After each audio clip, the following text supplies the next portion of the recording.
আসসালামু আলাইকুম। তো গতকাল ৫ই আগস্ট আমার অফিস ছুটি ছিল।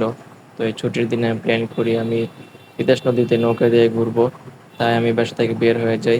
কিন্তু বাসা থেকে বের হওয়ার পরেই গুঁড়ি বৃষ্টি পড়ছিল। তারপর আবার বাসায় গিয়ে ছাতা নিয়ে বের হই। আর এখানে কান্দিপাড়া পূর্বপাড়া ফুটবল খেলা হচ্ছিল, এখানে একটু দাঁড়িয়ে ফুটবল খেলাটা উপভোগ করি। তারপর আমি শিমুলকান্দি ব্রিজে চলে আসি। তো এমন এক ধরনের গুঁড়ি বৃষ্টি পড়ছিল যে ছাতার তেমন কোনো প্রয়োজনও ছিল না। আবার ছাতা ছাড়াও অনেক ভিজতে হচ্ছিল, মানে বড় বড় ফোঁটা পড়ছিল আর বাতাসও ছিল, যার কারণে বৃষ্টির ফোঁটা কানের ভিতরে চলে যাচ্ছিল।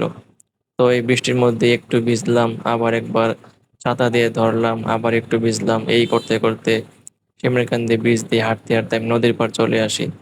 আর যেহেতু নৌকায় ঘোরার ইচ্ছা ছিল, নৌকা দেখতেছিলাম যে কোন নৌকাটাতে সিঙ্গেল ভাবে ঘোরা যাবে, কিন্তু সিঙ্গেল কোনো নৌকা খালি ছিল না, সবই ফ্যামিলি বা বন্ধু বান্ধব নিয়ে ঘুরতেছিল। তো নৌকা ঘোরার প্ল্যান আমার বেঁচতে গেল।